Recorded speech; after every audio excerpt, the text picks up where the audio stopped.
Archbishop Cordileone raises issue of excommunication for abortion advocates.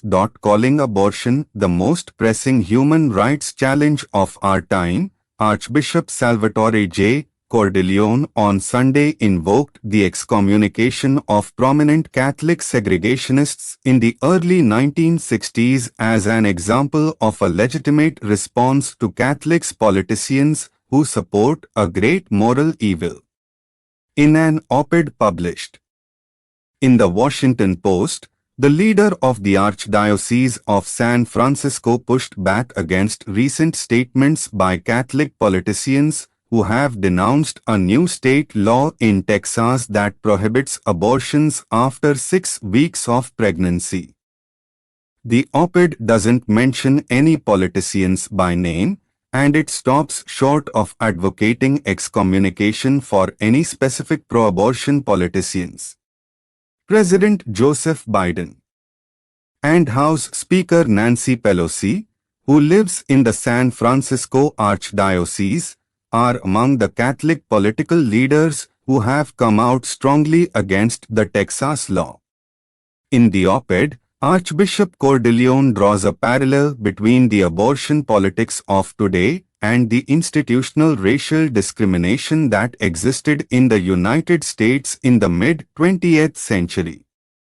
He specifically cited the example of Archbishop Joseph Rummel, an outspoken civil rights leader who led the Archdiocese of New Orleans from 1935 to 1964.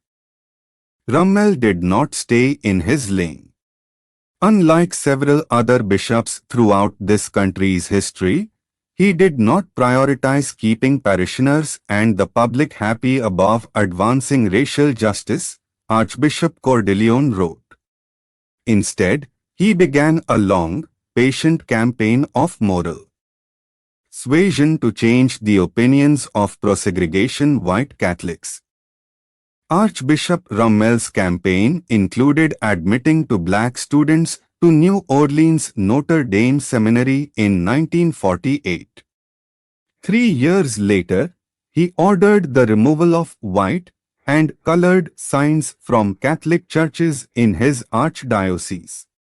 In 1953, he ordered an end to segregation in the archdiocese, and he formally integrated New Orleans Catholic schools in 1962.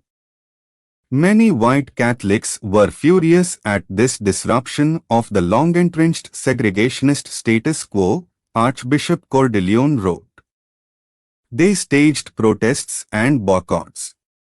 Rummel patiently sent letters urging a conversion of heart, but he was also willing to threaten opponents of desegregation with excommunication, he continued.